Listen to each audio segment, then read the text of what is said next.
para mudar a sociedade do jeito que a gente quer, participando sem medo de ser mulher. Cada brasileira que morreu por falta de alguma assistência foi tudo por culpa desse desumano, desse genocida que nega a ciência. É 500 mil de mortes em um ano.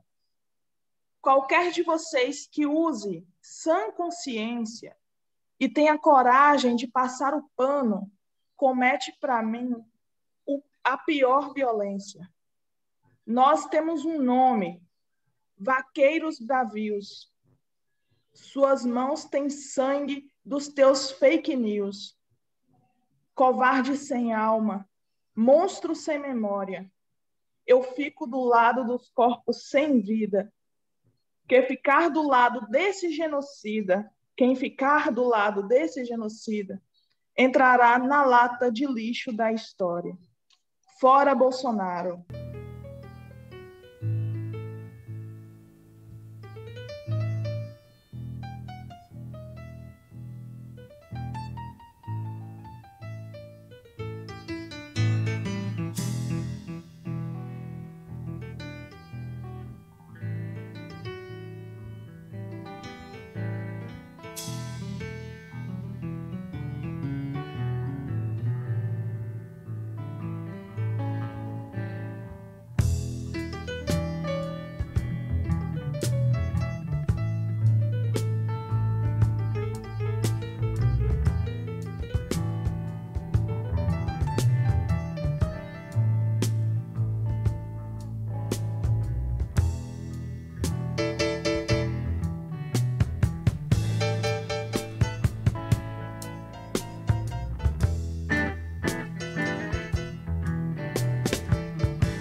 Consciência para ter coragem.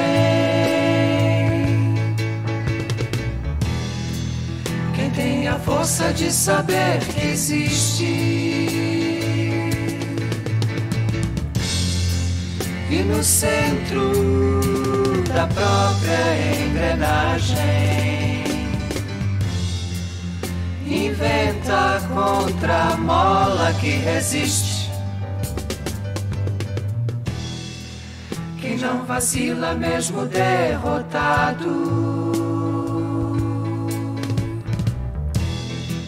quem já perdido nunca desespera,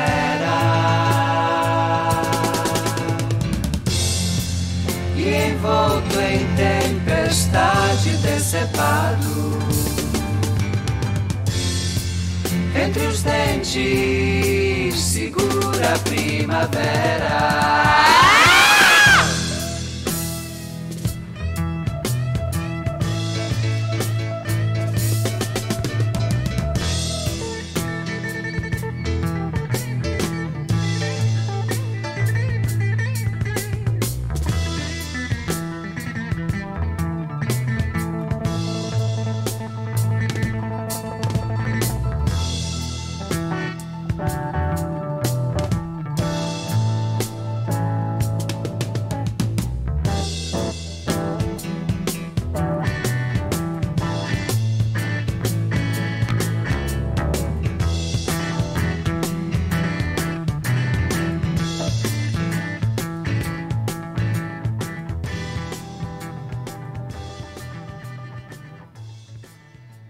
Bem-vindas.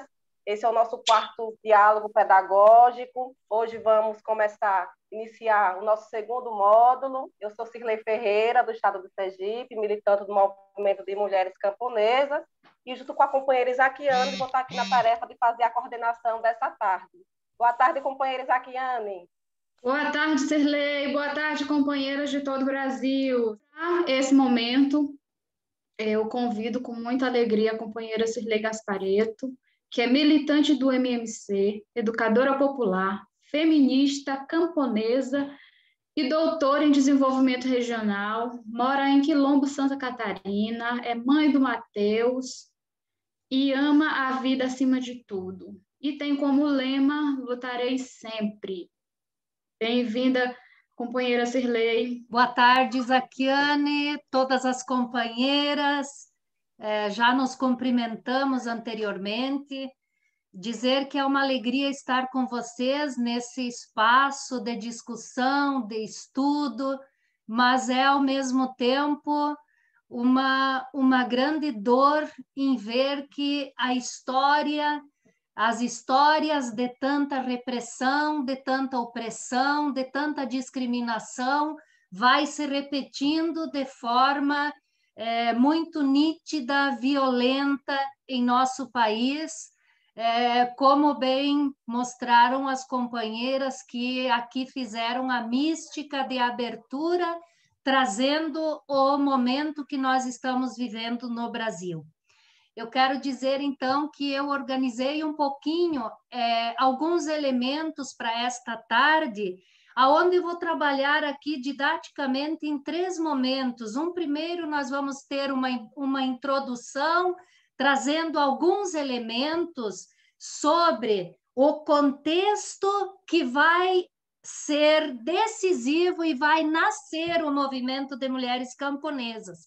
Então, hoje, o nosso encontro ainda não vai abordar o nosso movimento, mas vai dar elementos para a gente entender em que contexto nós criamos o movimento de mulheres camponesas, que é num contexto de ditadura militar. Eu queria, inicialmente, trazer presente aqui a importância que teve o momento dos módulos anteriores que a Michela, a Itamara e a Larice trouxeram para nós. O que elas trouxeram aqui? Esse sistema capitalista, racista, patriarcal, que é um sistema que que incorpora essas diferentes dimensões e que tem como centralidade, o que une tudo isso é o trabalho, ele se manifesta de diferentes maneiras em contextos históricos também diferentes. E a base da formação social se repete, que é o colonialismo. Então, nesse primeiro momento, a Michela e a Itamara e a Larice colocaram muito bem, né, essa dimensão do capitalismo enquanto exploração, dominação do trabalho, dos corpos e da natureza, cuja centralidade é o lucro. O racismo, que tem como principal elemento que nos coloca frente à luta né? Da divisão racial, sexual, a inferioridade, a discriminação e também essa dimensão do patriarcado, que é a profunda desigualdade que se cria dada a divisão sexual do trabalho, né? E junto a isso, uma coisa importante para nós é que as lutas da estrutura da sociedade, a conjuntura, são inseparáveis, são profundamente, elas estão muito interligadas sempre. E quando tem o Estado, um governo e um presidente que se alia a esse modo de produção capitalista, racista, patriarcal, então nós vamos ter isso que a gente está vivendo. E, ao mesmo tempo, eu queria lembrar, então, que as relações de poder, de coerção, de controle, de resistência e enfrentamento também são consubstanciais a esse sentido, a esse jeito da sociedade se organizar.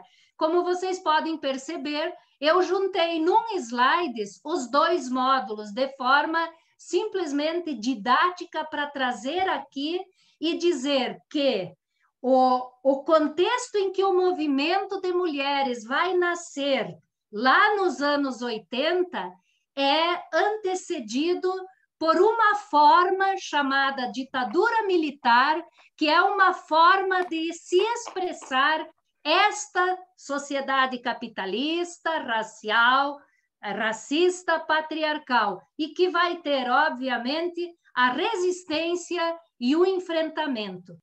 Trazendo, então, esses elementos, vou só mencionar para vocês que eu precisei fazer recortes para trazer aqui os elementos centrais. Eu não vou entrar em alguns antecedentes que são fundamentais, mas que fica como uma chave de leitura aqui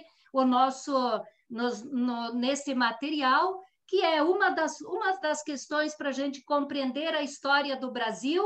É um recorte entre antes de 1930, quando as lutas pelo reconhecimento de direitos, por melhores condições de trabalho, as primeiras greves, a organização do Partido Comunista, da classe operária, ela era resultado da luta da classe trabalhadora. E o pós-30, há, então, uma apropriação do Estado em relação às lutas. Nós temos aqui também a supressão dos direitos políticos, como se tivesse essa ideia de que fora do Estado não há salvação. Então, nós temos também aqui o golpe de 37, que a gente não vai, que extinguiu todo o parlamento, nós não vamos entrar nisso. Queria apenas lembrar desse processo que resultou nesse mito de doação da própria legislação social, aonde nem os símbolos ficaram imunes. Lembrando aqui, companheiras, por que sempre nas datas oficiais, simbólicas da nossa luta, se nós pegarmos o 1º de maio, o 8 de março, nós vamos ver esse confronto. Os capitalistas oferecem rosas, flores, para continuar esmagando, triturando as trabalhadoras e os trabalhadores. E nós fizemos as lutas. Também dizer que a Declaração dos Direitos Humanos de 1948 não foi suficiente para assegurar os direitos enquanto condição de cidadania. Lembrar também que a era Vargas, desde o governo provisório, constitucional e o Estado Novo, também nós não vamos abordar aqui, mas que são decisivos para a gente compreender o golpe de 64. Da mesma forma, então, Juscelino Kubitschek, né, 50 anos em 5, todo esse processo do modelo do capitalismo desenvolvimentista.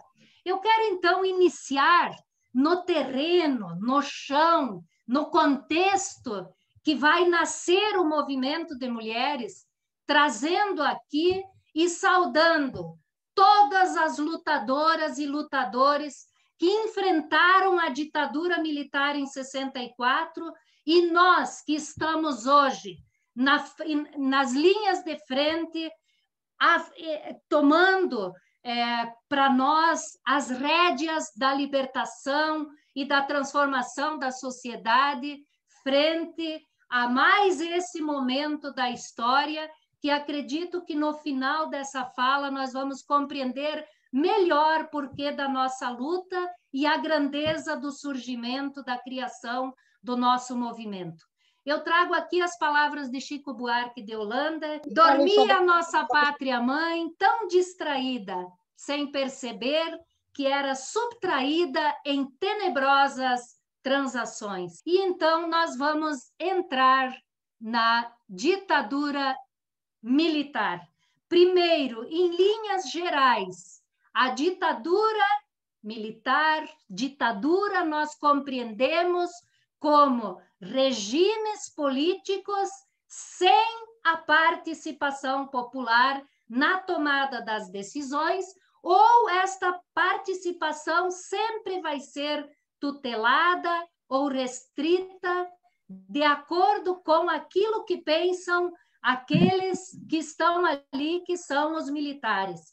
Ou, ao mesmo tempo, como vai dizer Norberto Bobbio, é a concentração absoluta de poder. Lembrando, então, que 1961, de que ditadura nós estamos aqui pensando nesse momento?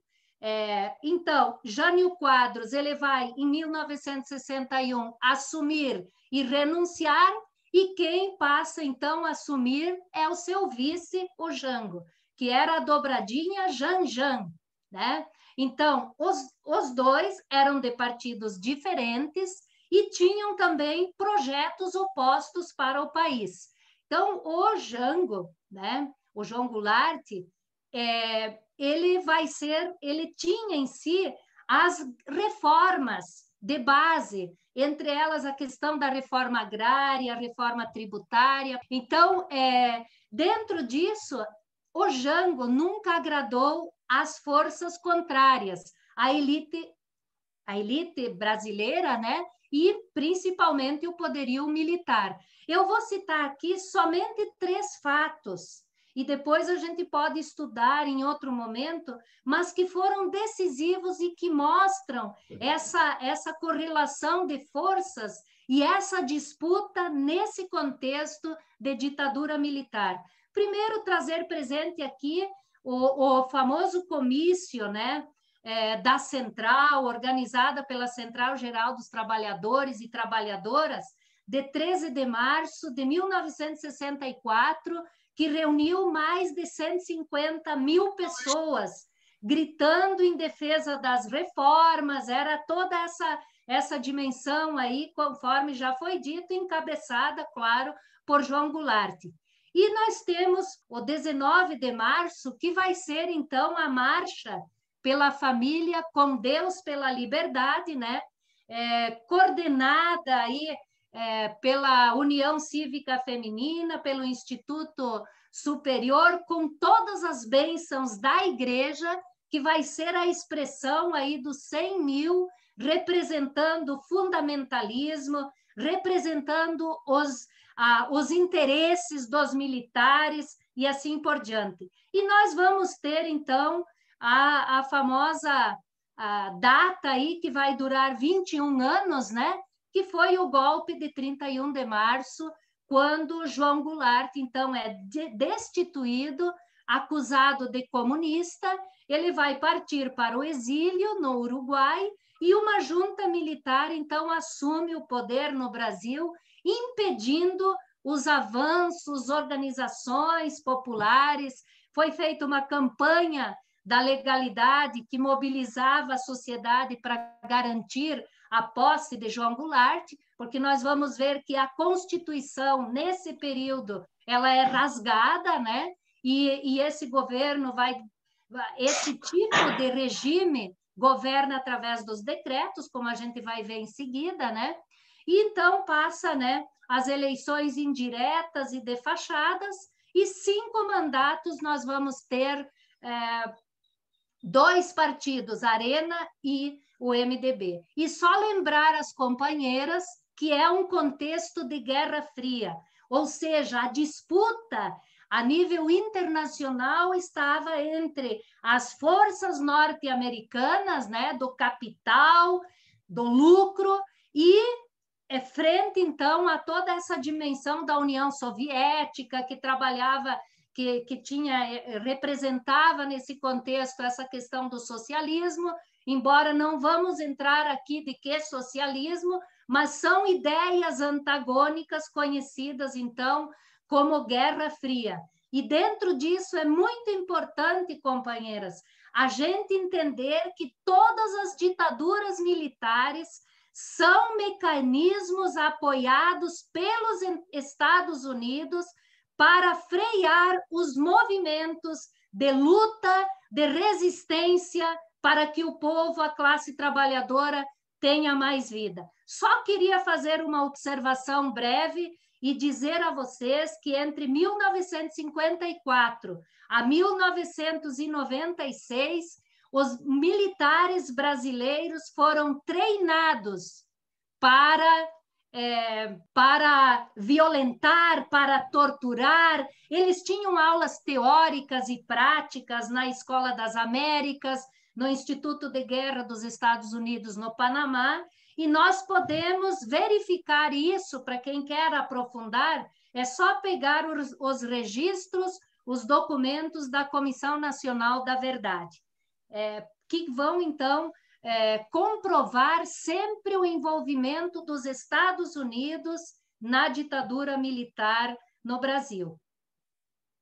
E aí eu só queria chamar a atenção aqui, olhem para esses líderes golpistas para depois a gente entender um pouco as características da ditadura militar e vejam aqui que qualquer semelhança pode ser mera coincidência. Eu vou chamar a atenção desse terceiro da esquerda, Marechal Odílio Denis, que é quem deu apoio ao Mourão Filho durante o golpe.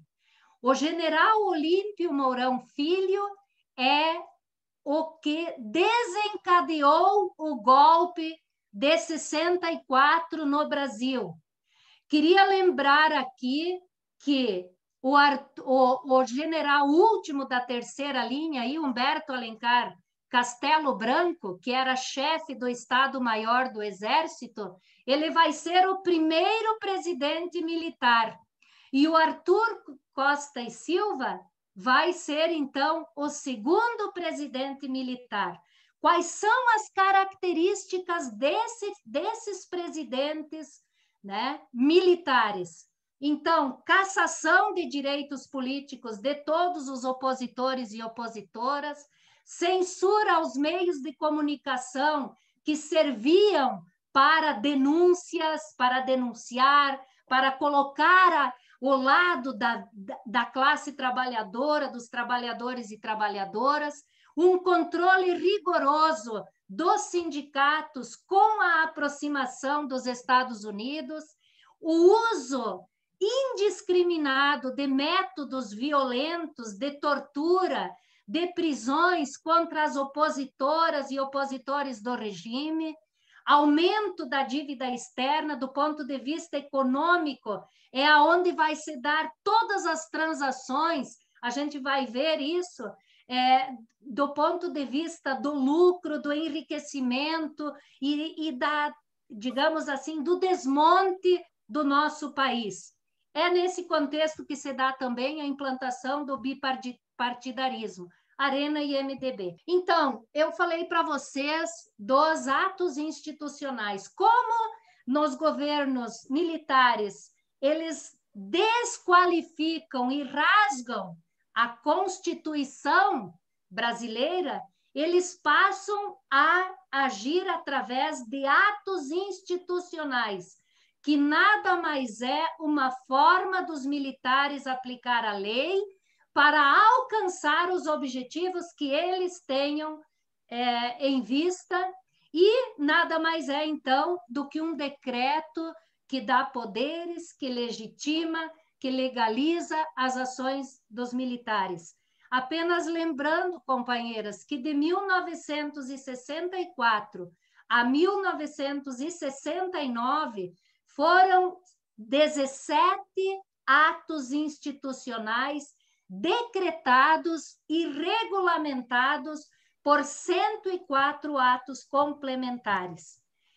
Eu só queria lembrar aqui que esses presidentes ditatoriais eu coloquei aqui todos eles, e num slide, num outro material que eu vou disponibilizar para vocês, eu tenho de todos até hoje, esse eu vou disponibilizar.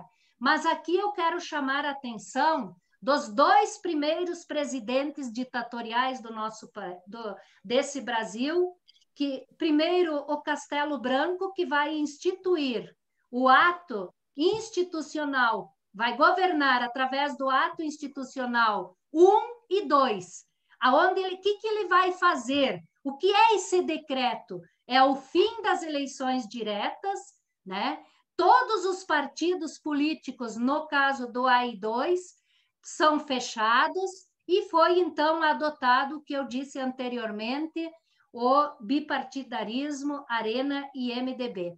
O Costa e Silva, que é o ato institucional 5, que foi governo de 1967 a 1969, é a marca mais cruel da nossa história brasileira, do ponto de vista da repressão, da violência, da tortura, do regime, enfim, da cassação de direitos. E o AI-5 fechou o Congresso, decretou estado de sítio, cassou mandatos, puniu arbitrariamente os inimigos do regime, por isso conhecido como Anos de Chumbo. Assim, nós vamos ter os demais presidentes ditatoriais, que eu vou deixar para vocês olharem depois, para a gente poder avançar. Apenas eu quero fazer um destaque do Médici, da criação das obras faraônicas nesse momento. É um contexto de Copa do Mundo, o Brasil é tricampeão, então todo o ufanismo em torno do ame ou deixe, né? Ou deixe-o. O Geisel, então, que vai ser de 74 a 79, a marca de que já há uma resistência maior, mas mesmo assim há um desmonte do nosso país e uma corrupção generalizada em função dos grandes investimentos em Transamazônica, Ponte Rio-Niterói, conforme os documentários que nós, inclusive, indicamos alguns. E o Figueiredo, então, né, que também é um dos presidentes aí, que vai durar durante 6 anos. Também aqui apenas eu quero lembrar que é durante a ditadura militar, no contexto de Guerra Fria, que vai ser, então, trazido, né, para nós aquilo que nós conhecemos como Revolução Verde.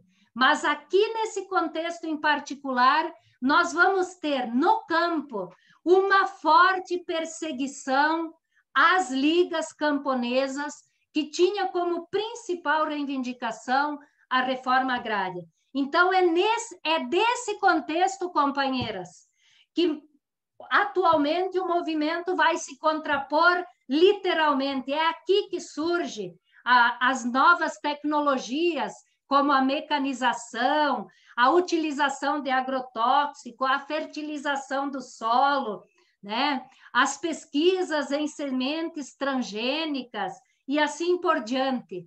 É, na verdade, uma ruptura com o modo de vida camponesa que nós, então, vamos retomar para enfrentar isso, e esse é um contexto muito presente, ele vem para o Brasil nesse período. E aí nós vamos ter, obviamente, o que essa ditadura no campo vai trazer, né?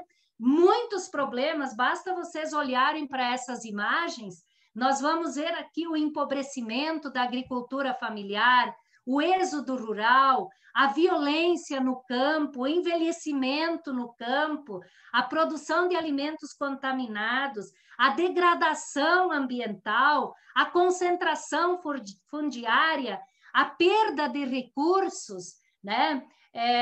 De todas as dimensões da vida, da natureza e, obviamente, a fome, dado que o grande investimento nos latifúndios, hoje traduzidos pela linguagem do agronegócio. Então, esse é um contexto que nós temos.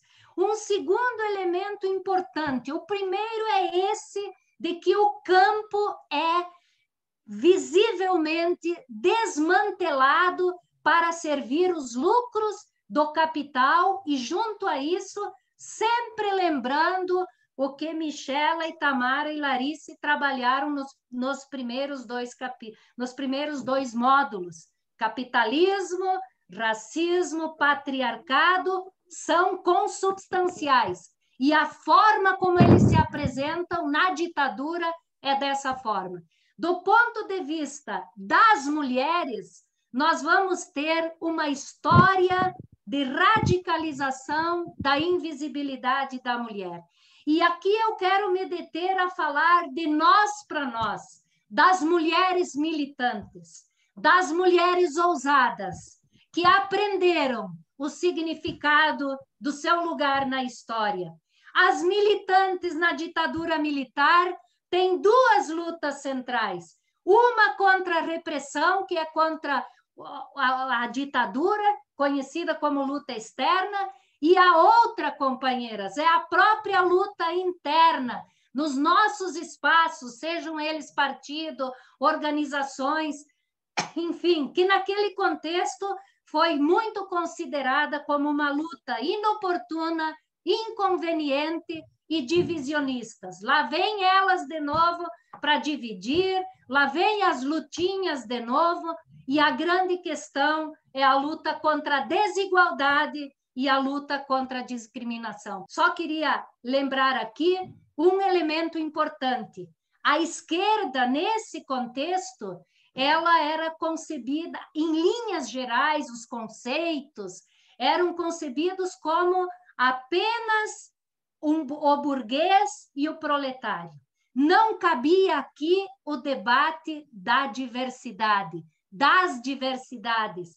Anula-se as diferenças e constrói-se sujeitos únicos bilaterais. Isso é muito importante para a gente entender que as mulheres, as negras, os negros, as comunidades LGBTQIA+, nunca foram considerados aqui como sujeitos, mas estão aqui, lutam e são resistência.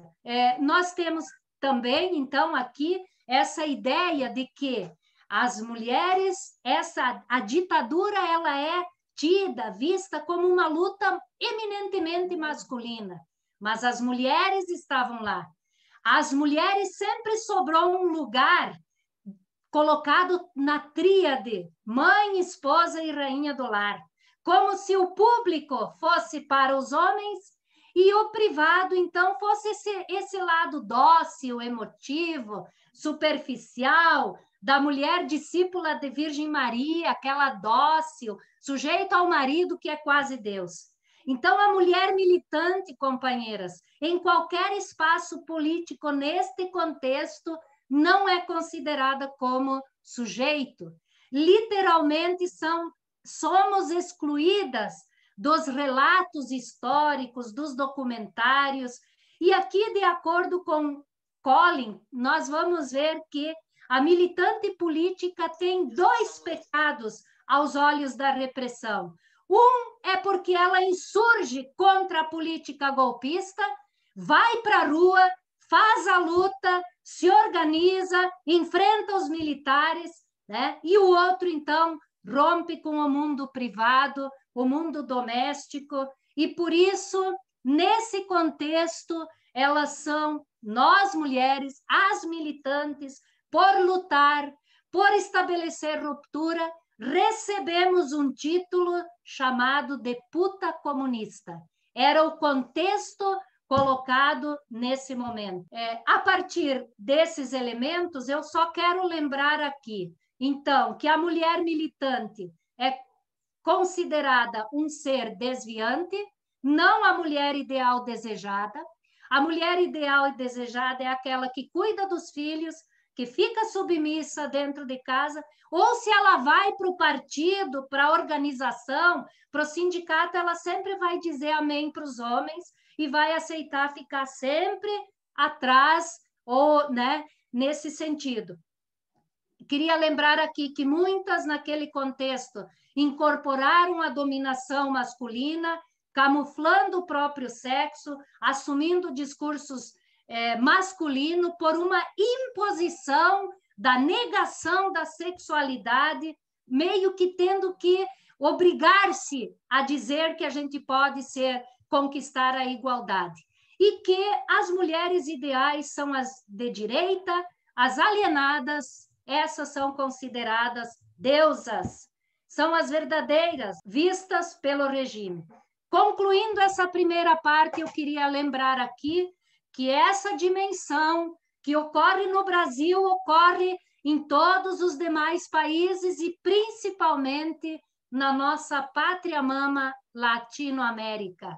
Até final da década de 1980, pelo regime militar, nós vamos ter, em 89, mais de 230 milhões de latinas e latinos americanos e americanas em estado de miséria.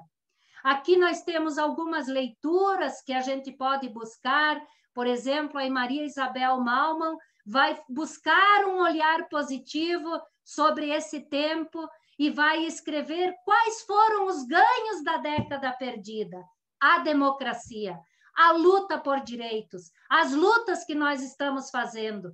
Então, nós queremos também lembrar aqui que houve uma consolidação de uma coordenação de políticas latino-americanas, por isso as lutas internacionais ganham peso nesse contexto, e nós vamos ter aí, então, resultando nos anos 80, numa aproximação de governos latino-americanos mais vindos a partir da luta pela democratização dos nossos países. E queria ainda lembrar que nós temos uma obra bastante importante que relata esse momento, aonde vai mostrar o cotidiano como lugar de conformismo e resistência, da Marilena Chaui.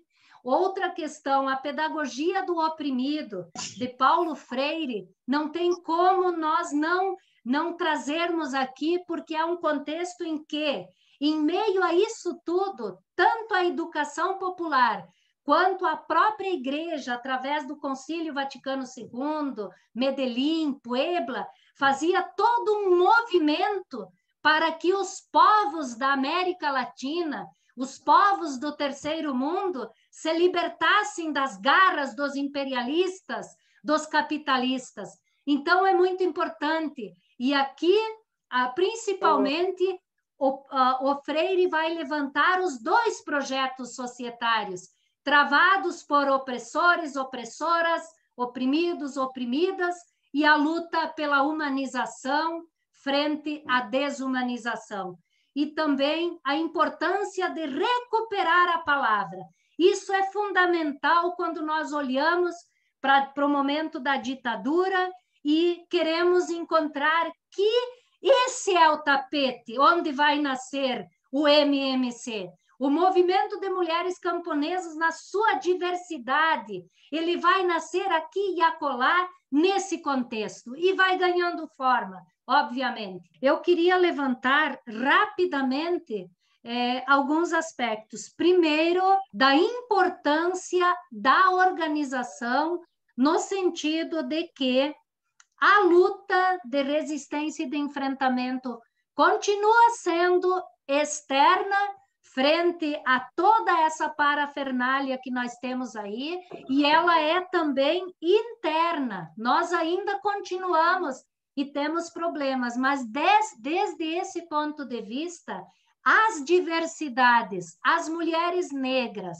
LGBTQIA+, e toda essa dimensão que enfrentaram e mostraram que nós não viemos para dividir, mas nós temos que, ao lutar, ter a dignidade, e nós somos sujeitos, e que ser sujeito não está dado para nós, é um processo. Quanto mais a gente vai se colocando, mais nós vamos também, na coletividade, na individualidade, nos construindo como sujeitos e fazendo, então, enfrentamentos para mudar as realidades. Dizer, sim, que a libertação da mulher negra, das comunidades LGBT, que ia mais aqui no geral, né, as dimensões do campo, nessa dimensão de que projeto de agricultura nós estamos lutando. Por que nós lutamos com essas características? Por que nós temos os quintais produtivos? Que isso é lá para a próxima etapa, né? Então, trazer presente que esse sentido da libertação da mulher, da transformação da sociedade, o movimento abraça isso e faz disso razão da nossa luta bem colocada.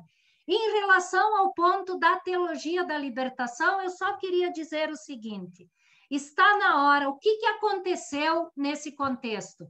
Nesse contexto, com todo o processo interno aí das igrejas, dos concílios, a igreja nada mais fez do que colocar a humanidade nos braços da comunidade, das comunidades.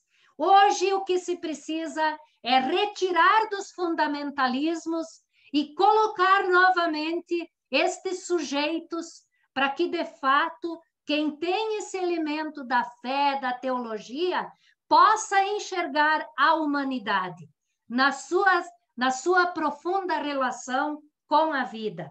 Foi isso que ocorreu com esse movimento aí, que não dá para nós aprofundar, obviamente. E a importância de que nossa luta se faz com a relação com as demais entidades, enfim, movimentos, etc. Eu queria trazer aqui, né, a esta mulher indígena, Ana Fenó, a Margarida Alves, a Elizabeth Teixeira, a Helenira Rezende, a Jana Moroni, em nome de todas as camponesas de todos os tempos da história da humanidade e desde a época do colonialismo em nosso país e nos dias atuais, que não se rendem a nenhum tipo de ditadura. Eu quero trazer presente aqui. Esse próximo slides aqui, eu quero trazer, aqui eu estou mostrando que mesmo naquele contexto, companheira, as mulheres se organizaram, e aqui de diferentes formas. Apresento aqui os elementos de que elas levantam e enfrentam o debate de que a luta feminista não é divisionista, elas vão para o debate e querem saber se isso contribui ou não para a classe trabalhadora, fazem a discussão. Quero lembrar aqui, como vocês bem disseram, que elas não aparecem nos grupos clandestinos e sempre estiveram lá. Quero também trazer presente aqui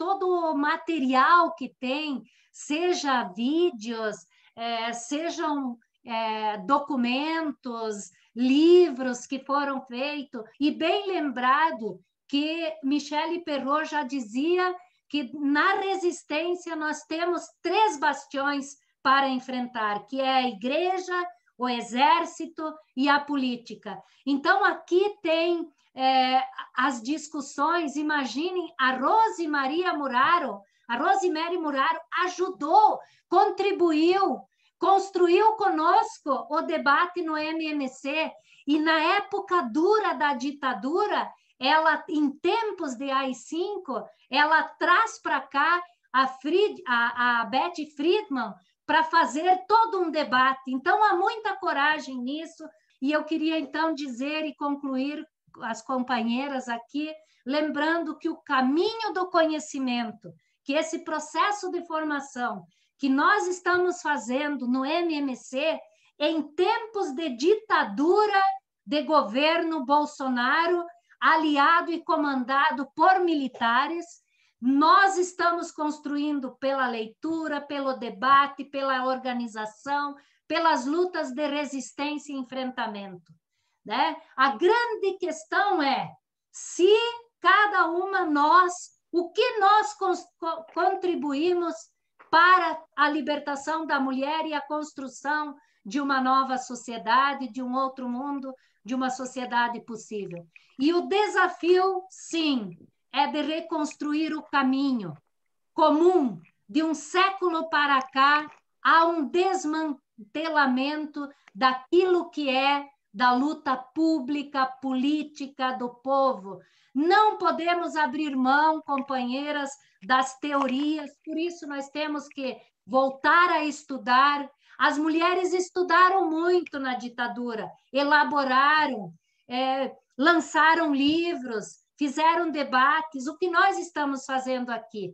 Então, nós vamos ver que o movimento, para nós que estamos aqui, é o nosso lugar, aonde nós dialogamos, aonde nós construímos espaços, né? E vamos também nós nos construindo como novas mulheres na luta militante, ousada e assim por diante. E o grande desafio do cuidado, no sentido de que o lugar da outra, do outro, é fundamental. Nós temos que recuperar, nesse momento, a pedagogia da sensibilidade, que é profundamente revolucionária, né? E a grande questão, companheiras, em que sociedade nós queremos viver? Em que mundo nós queremos viver? Neste, nós vamos colocar, então, toda a nossa vida e dizer que as coisas difíceis são bonitas, como dizia um pensamento grego. As coisas difíceis são bonitas. Para fechar, é o único slide que eu vou ler aqui, para dizer que a resistência, o enfrentamento, o projeto de agricultura camponesa feminista popular, o projeto de país-nação soberana, livre, independente, digno de todo o nosso povo, né? Que é a grande luta por democracia que nós estamos travando nesse momento, principalmente, e que vai ser o diálogo, os próximos diálogos, que é colocar o movimento. O meu esforço nesta tarde foi trazer aqui alguns aspectos para a gente entender onde, o que caracterizou, que contextos, que problemas as mulheres, nós mulheres do MMC enfrentamos e criamos o movimento de mulheres camponesas gradativamente, passo a passo. Por isso eu digo para vocês, é desse chão que nossos pés nasceram, é desse solo que fizemos brotar as sementes, é desse sol feito farol que nasceram nossas utopias, nas trilhas das esquerdas, em meio a tantas curvas e atalhos, nossos sonhos forjaram o nascimento do MMC, Movimento de Mulheres Camponesas do Brasil, um processo que segue em construção e nós vamos estudar, conhecer, aprofundar nos próximos módulos. Grande abraço, muito obrigada a cada companheira aqui. Aqui tem as referências, a gente faz aqui uma introdução, a gente estabelece recortes para os temas que são amplos. O objetivo desta tarde foi dizer, companheiras do MMC, esse foi o contexto, essa era a arena, os problemas que deram origem ao MMC. Fortemente a agressão ao campo e a agressão às mulheres. E um regime que matava o direito da palavra, o direito de se colocar. E olha, companheiras queridas, no que nós estamos vivendo hoje nesse país, não é pouca coisa. E por isso nós hoje temos essa força, né, que não se localiza no nosso país, de tão forte que é essa semente do MMC. Então, com todas as limitações do mundo, o que eu pude fazer nesta tarde foi isso. Grande abraço e obrigada. E seguimos discutindo, estudando e aí para frente. Só que agradecer a minha xará, a companheira Cirlei, por essa importante contribuição, né, que nos situa, né, que viver esse momento aqui relembrando no chat, né, desse contexto histórico, econômico, político, né, tão duro, mas também ela evidenciando que sempre é resistência, né, e os enfrentamentos estiveram presentes, né, e ela finaliza aí dizendo e lembrando a gente, né, que é preciso estarmos atentas e fortes. Então, companheira, muitas companheiras aí também agradecendo no chat, né, parabenizando, elogiando por essa tarde, por essas palavras, né, por essa aula incrível, maravilhosa. Muito obrigado, recebo o nosso abraço. E a gente iniciou esse módulo, esse segundo módulo hoje, né, que tem como tema a história de luta do MMC, e chamar agora a companheira Adriana para encaminhar aqui o nosso Tempo Comunidade. Próximo módulo, então, como tarefa para o Tempo Comunidade, o primeiro texto desse livro, aqui, que é Movimento de Mulheres Camponesas, Veredas de Muitas Histórias, como uma tarefa de leitura, que é da Carmen Lorenzoni, Iridiane Graciele Seiber e da Zenaide Colette. Então, quem já tem o livro, é esse texto para nós ler em preparação. E aí temos uma tarefa a mais, que é para nós pensar até lá, é que cada estado deve se reunir e conversar, discutir, ver um aspecto importante que identifica, né, o seu estado, e aí apresentar em uma forma criativa, pode ser música, poesia, enfim, a forma que o Estado achar melhor, e o tempo é de 3 minutos. Tá? Então, esses 2 desafios que nós temos aí de preparação para o próximo módulo, que vai continuar trabalhando, vai trabalhar, a Cirlei trouxe bastante o momento onde vai surgindo, mas nós vamos entrar mais especificamente na história do movimento Mulheres Camponesas, enfim, no próximo módulo, que é em julho. Mudar a sociedade do jeito que a gente quer, participando